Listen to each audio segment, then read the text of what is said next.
Welcome to 3 Count Commentaries. This is your host, MongoSlade. Today we're going to talk about AEW Blood and Guts. Blood and Guts. Blood and Guts. Blood and Guts. Blood and Guts. So we start the show with Kenny Omega and Michael Nakazawa versus Jon Moxley and Eddie Kingston. A big bowl of who cares. But for the record, I feel like we have to go through it, right? Nobody cares about this match. Omega walked away from the match, so it didn't matter because it didn't cost him anything. Nakazawa just got beat, and they did a great job of this match being way too long, not having any consequence whatsoever, because Omega just walked away, and there was no consequences for him walking away. So this entire concept was dumb as shit. Oh, yes, I have you world champion. I could break your leg. But what I'm going to do instead is ask to tag team match against you. Genius shit. Absolutely genius. So after the match, of course, the Young Bucks and the Good Brothers jumped Moxley and Kingston and beat them up. On up. So apparently that's where we're going. If we're probably going to have Moxley and Kingston in the tag team ranks for a while, that's fine. It'll probably be Moxley and Kingston versus the Good Brothers at Double or Nothing. That's fine. I don't see why Impact is just letting their guys do all these jobs, though. I don't know. Maybe it's time to stop asking that question. You know, like what is Impact getting out of this? I think it's time to stop asking that question.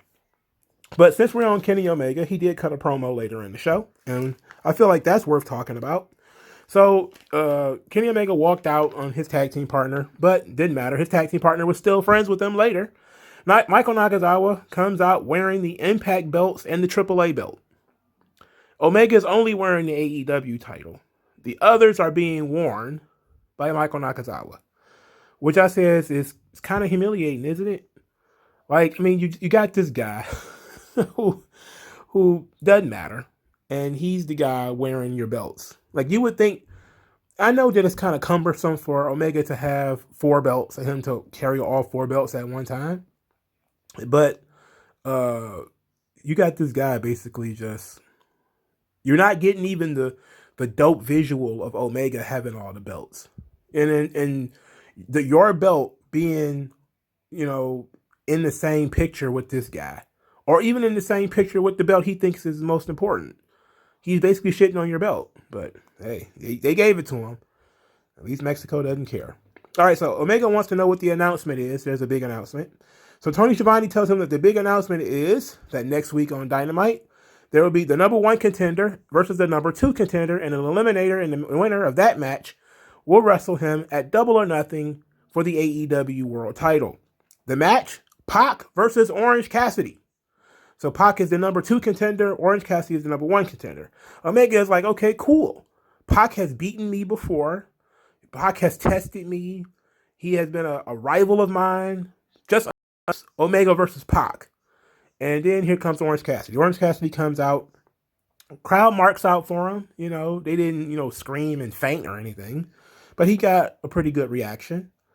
And then Omega looks at him and laughs. And says, like, look, I understand you're popular. I understand people think that you're cool. But you're not championship material. And then he says, the only thing championship material about you is your little shades there. And he says, what you ripped off from me, I made this famous. So he took his shades and gave them to Michael Nakazawa. And then said, what did these cost you? About $800,000? And he says, you took my valuable time. So I'm going to take these shades from you. And I'll see you in about 10 years when you're a full-grown adult. And then maybe we'll talk whenever about whatever. And he walked off. And I like the last line because it's a rip on Orange Cassidy's entrance where he says, so he's from wherever, So I like that. I didn't mind the promo. I just thought it was a little too long. I think he was a lot more natural. I think this basically is a spoiler. I think this match, Orange Cassidy versus Kenny Omega, being the match for Double or Nothing, I think it says a lot because AEW puts a lot of effort into like a big show, a big Dynamite, but then a pay-per-view would be like 3 weeks later, right? And then, of course, the Mark fans will pay for it anyway because they'd be like, oh my God, You built up this match for 3 weeks, even though you built up the Pinnacle versus Circle match for like 2 months. You build up a world championship match and a pay-per-view in 3 weeks. What? But ultimately, I think this promo is basically saying that Orange Cassidy is going to win the match. I think that they should have left the mystery. Just said Pac versus Orange Cassidy, and then Kenny Omega says, I think Pac is going to win. Pac has, put before, he's beaten me before. He's one of the few guys in AEW that's beaten me before. I think he's going to win. And then maybe Orange Cassidy is watching on the screen, and that was kind of it. And then once Orange Cassidy beats Pac, then Omega cuts this promo, saying that he's not championship material and that he I think that would be a lot better. But what they did was, in order to get heat on Omega and I guess they figured this is going to be the highest, most watched episode that they will have. So they wanted people to know what the pay-per-view main event is going to be. But I think you do a disservice to the next week's show, which could have been an interesting match for your audience, and that's Orange Cassidy versus Pac. You basically gave it away. You basically gave away that Pac is going to lose. You know what I'm saying? Like you kind of gave it away, dog. But I wouldn't pay $50 for Orange Cassidy versus Kenny Omega. You know what I'm saying? I would not do that. That's not something I would do. But I'm not the target audience. I know that about AEW. The second match on the show, QT Marshall versus Cody Rhodes, which is apparently no disqualifications because QT Marshall hit Cody with a belt right in front of the ref. Nothing happened. Later, QT Marshall pushed Arn Anderson. Arn Anderson then punched him and then grinded his head up against the ring post. Arn Anderson was tossed out, but that was it. Apparently, you can ram people's heads into the ring post in front of the ref, and it's not a disqualification. Doesn't see. Here's the thing, man, and I know a lot of AEW fans will be like, at least it's not WWE. They do DQs all the time. And I'll say, well, yeah, that's a benefit that they don't, throw away matches by doing disqualifications. I get that. But the problem here is there need to be some continuity. Your referees don't have any authority. And you say, oh, it's the referee's discretion. Why was the referee ever even bother counting anybody out or disqualifying anybody? Why not the referee just stand there and just do 3 counts? Why admonish people for hair pulling? Why do anything? Why enforce any rules if it's at the discretion of the referee? How is that fair to the babyface when the guy is fucking cheating? But, they also have heels that don't really cheat. So, it is what it is. But ultimately, the ECW rules, it didn't work. And every time people have tried that, there are no rules in the entire promotion. It doesn't work.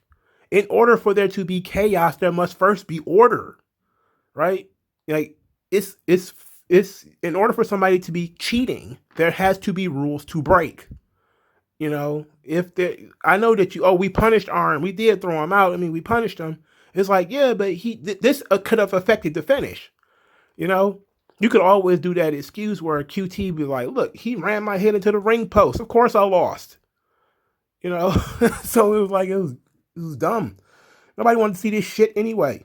Anyway, Cody wins with the figure 4. Then Anthony Ogogo punched Cody in the stomach and covered him in, I believe it was the Union Jack. Is that what it's called? The British flag? Or is the British flag like, a very specific type of flag? I feel like I should know this, but I don't. Sorry. But I know it was the British flag that he covered him in.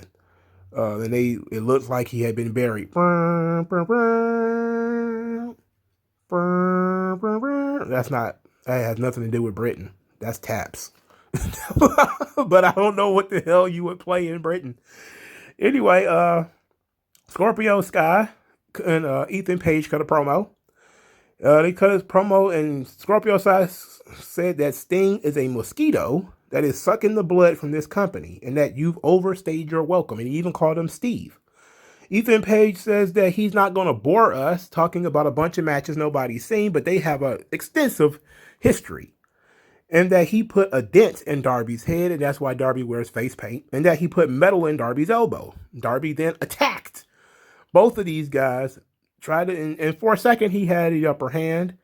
He threw, I believe, Scorpio Sky up against some metal garbage bins or something like that. Then he attacked. He climbed up a structure, jumped off of it with a coffin drop onto Ethan Page. Then Scorpio Sky beamed him across the head with like a garbage pail. They beat him up, then threw him down the stairs. And then he started selling his elbow and arm. I was like, okay, you know what? I like this. I'm going to go ahead and say I like this. Especially like the visual of Darby rolling down the stairs. Even though he kind of missed some of the stairs, but I liked it. Okay, this was good. Now the reason here's the reason why I really liked it, because it really folds into the Miro promo. So Miro cuts a promo later, and he's got a sheet of paper, and he says, "I told everybody that if you got a championship, you got a problem." And he says, "I have a contract right here saying that I get to wrestle Darby Allin next week."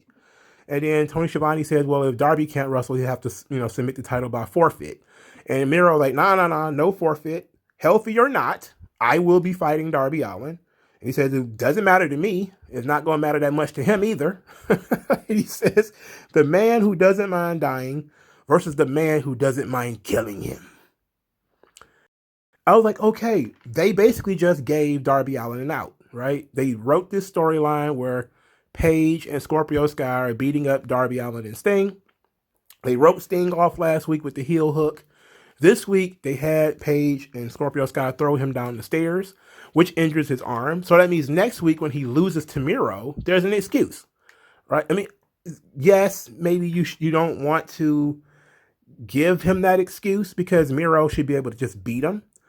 But at the same time, you are trying to protect Darby. So it's like, okay, well, we'll give Darby a weakness. And when Miro wins, we can always build up the rematch where, Darby is in better shape. And then at the pay-per-view, of course, we can have Ethan Page and Darby versus Sting.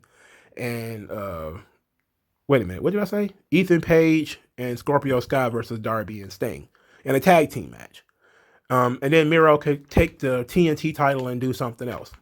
Okay, cool. I don't mind that booking decision. Also, I did mind the promo because, Scorpio Sky calling him a mosquito. A leech is the right thing. You call them leech. A leech is both are bugs, sure, but there's something especially gross about leeches. Because they're like worms, except they drink blood. They're like fat and weird, right? And you get them in the swamp and stuff. So I would have called him a leech personally. A mosquito is probably not. Nah. But I did like all of this. Even having Miro be the guy who was going to be the next opponent, it was, good timing. So I'll give them credit for that. I enjoyed that block of things right there. The visual of Darby going down the steps was pretty cool. He's good at taking bumps. And he doesn't mind taking the bumps. So I'm okay with it, especially what we saw in the main event.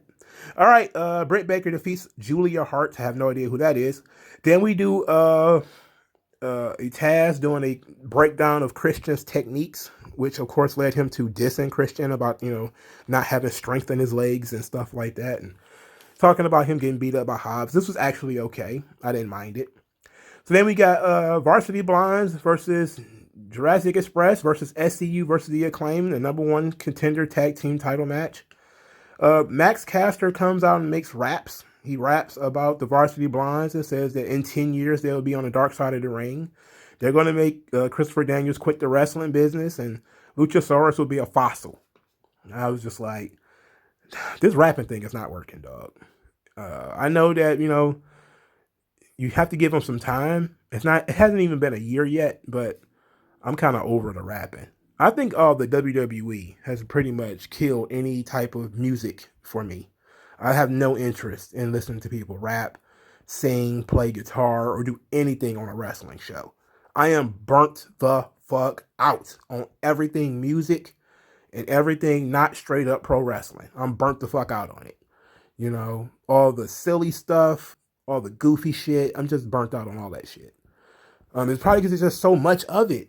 And this show is no different. It's just so much silly stuff. And here's the crazy thing: Brian Pillman Jr. will be on Dark Side of the Ring on Thursday because it's an episode about his dad. So it won't be 10 years; it'll be like 10 hours. By the time this video is up, it'll probably be like 4 or 5 hours away from the episode actually airing. Whatever. So then we got the blood and guts match. Blood and guts. Blood and guts. Lord have mercy. Blood and guts. So I like the look of the cage. I think the ring was bigger. The cage is huge. There was plenty of space. That was one of the problems with the NWA cages. It all felt very snug. That was a good thing because, obviously they're not doing a ton of fucking spots. So they didn't need so much space, but AEW insists on doing a bunch of spots and everybody's got to do springboard blah, blah, blahs. So they needed more space. So I liked that they gave, especially Sammy Guevara, space to do all of his stuff.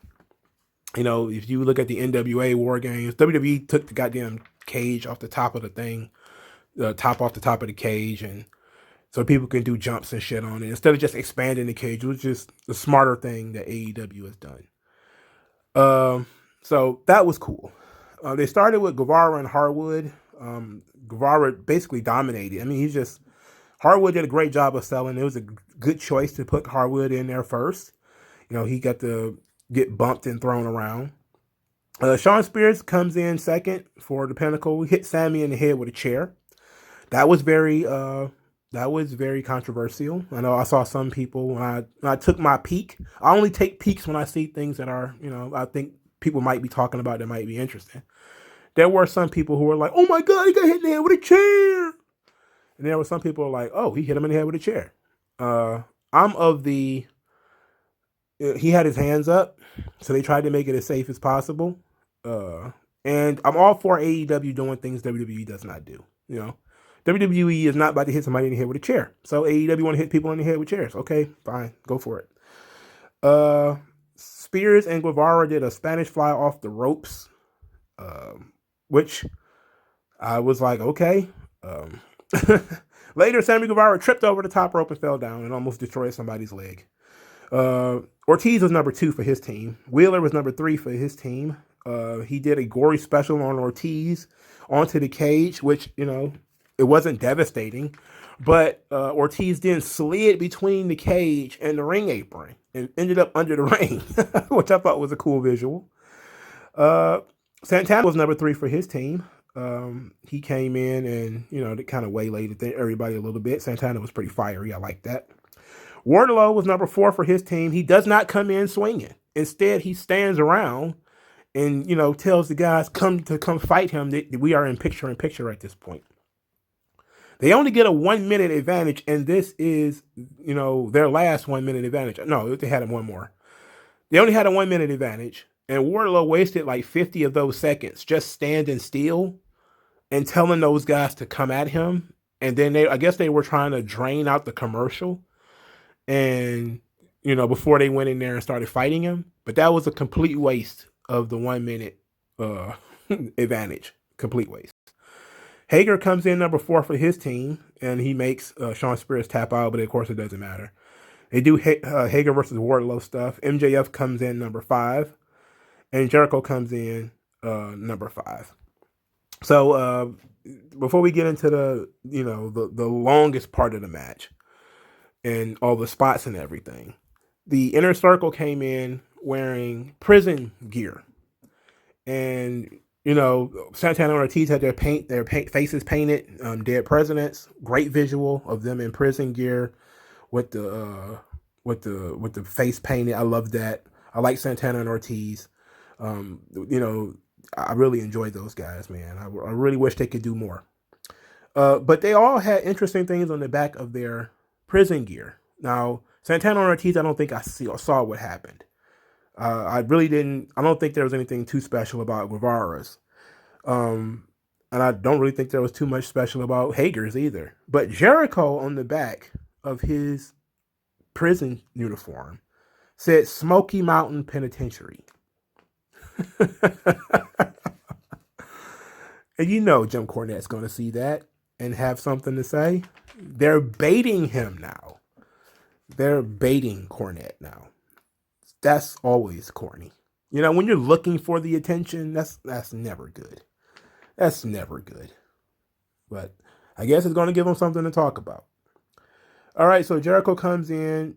They all separate like West Side Story. You know, the Inner Circle take one ring, and the Pinnacle take the other ring. And then they all run together and clash in the middle, which I'm pretty sure was a Jericho idea, because that's a WWE idea. They ripped up the ring pad, took down one of the ropes, exposed the wood under the ring. Jericho had a bat at one point and bashed people with the bat. Spears climbed a column for odd reason, and then Jericho went up there and actually choked him. Of course, it didn't matter because Spears did not like lose consciousness or anything, so it didn't matter. Sammy Guevara did a coast to coast with a chair, and with Ortiz helped him. That was pretty sweet. There was a double spiked power driver by Santana and Ortiz onto Wheeler and Harwood. Guevara did the jump off the top of the ropes. Wardlow was dominant for a short amount of time. You know, he kind of slammed some guys, then he got hit in the knee with like the bat or whatever. In this part of the match, the Inner Circle was dominating. I mean, anything that the Pinnacle tried to do, they shut them down. They just beat the hell out of them. And for a while, everybody was just laying around. They were just doing stuff, like hitting them with stuff. But mostly they weren't doing anything. You know, they just weren't doing nothing. And then, you know, MJF ended up outside of the ring. I'm pretty sure Tully Blanchard had something to do with that. MJF climbed to the top of the cage. Then Jericho climbs to the top of the cage. And he puts MJF in the walls of Jericho. MJF did a good job of begging off at this point. At being like, oh no, come on, no, don't. Now, while they were on the top of the cage, the guys in the ring were doing nothing. Essentially, the match was over for them, right? It became one-on-one Jericho, MJF on the top of the cage. The guys in the ring were probably told, don't do anything that'll take attention from what we're doing. So just lay down. Just lay down and, quote-unquote, sell the beating, right? Just lay down and sell the beating. So Jericho puts MJF in the walls of Jericho. In order to escape, this was actually smart. I actually like this. In order to escape, MJF hit him in the nuts. Now, I like this because Jericho never fully applies the walls of Jericho. He doesn't sit all the way down. He basically was kind of leaning over a little bit, which, of course, gives MJF some space to put his hands in between his legs. From there, MJF put him in, hit him with the salt of the earth, the arm bar. Jericho would not tap out. He wouldn't tap out. MJF is trying to work the arm, and he's doing all sorts of stuff to Jericho and trying to get Jericho to submit. Jericho would not submit. MJF pulls out the Dynamite Diamond Ring, whops Jericho across the head. Jericho is now virtually lifeless, and he's threatening to throw Jericho off the top of the cage. And Jericho is lifeless, and he can't really fight. Guevara, Santana, and Ortiz, they all see this. They all like, no, don't throw Jericho off the top of the cage. Don't do it. Please don't do it. MJF like, I'm going to do it. Please don't do it. Please don't do it. And he's, I'm going to do it. And Guevara's like, okay, we give up. We give up. The Pinnacle wins because Sammy Guevara, or somebody, submitted in order to save Chris Jericho. Then MJF pushed him off of the top of the cage anyway, onto a stack of MyPillow that was probably so obvious. It couldn't have been more obvious if you wanted it to be. That was a bump Vince McMahon could have taken. it was look, the cameras gave it away, and it didn't look good. It looked like shit. It looked like he was in a bounce house. That's what it looked like. He looked like he was in a bounce house. Jericho. Look, all right. I know the finish was divisive. A lot of people didn't like the finish. Look, it's hard for me to be mad at the finish when I hated the crash pad shit so much. Look, I get that you're gonna have to use a crash pad of some description. It's like when you had your hands up when the chair shot. I mean, you're gonna do it, or you have to. Jericho's not gonna take that bump if it's not safe. So we got to take the bump. The problem is how we got there. I think he should have just thrown Jericho off anyway, and then we could have gotten the finish some other way. Because you got MJF, this guy who got his face put in the toilet. Why wouldn't he throw Jericho off the roof anyway? And then the Pinnacle wins with the 5-4 decision. That would have been perfectly fine. But what we got was the phony drama of Sammy Guevara trying to save Chris Jericho. Get the hell out of here with that. I mean, that was weak. All that was weak. AEW really needs to work on the climax to these matches.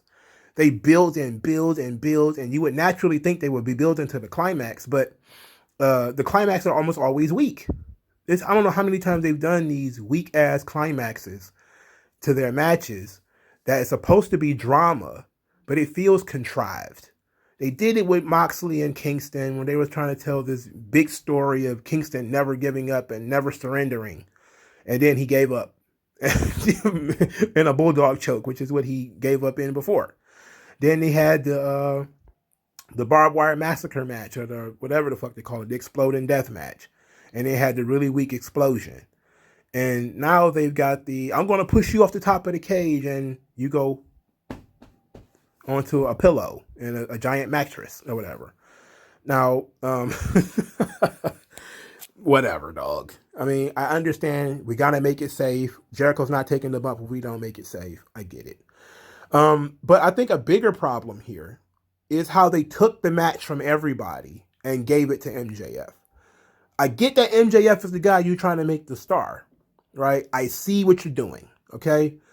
He separates himself from everybody else, but in order for this to work the way that they wanted it to work, you have to tell everybody else, oh yeah, your 25 minutes of work, that's done. You all need to take a nap. Everybody lays down. The rest of this match is about me and MJF, right?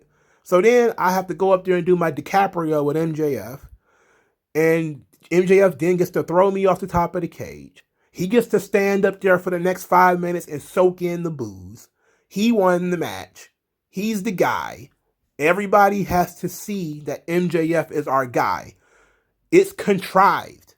It's like when you get these bullshit WrestleMania moments. AEW is doing the same thing. They're trying to force moments on people.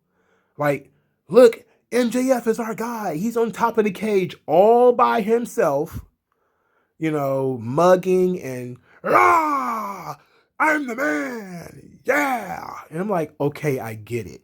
I get it. And we didn't really need that.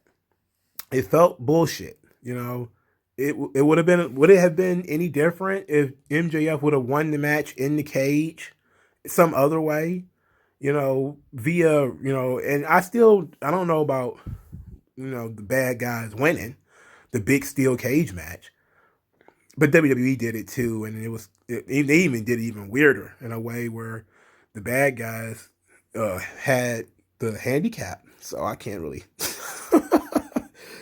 compare too much, but ultimately, yes, we saw that, MJF is the man and he's your guy going forward. He's the guy that you want to be a star. He's that guy. Okay. Now, there was some elite level criticism that I saw. And Shotzi Blackheart did not say anything. She did not say a word. She just posted a GIF the moment the show was over of a girl falling back onto a bed. And everybody lost their shit. I looked under her, and the AEW fan base was so mad. And I said, and I truly believe this, there are few people, now under normal circumstances, I would say that it was Bush League. You don't need to do that.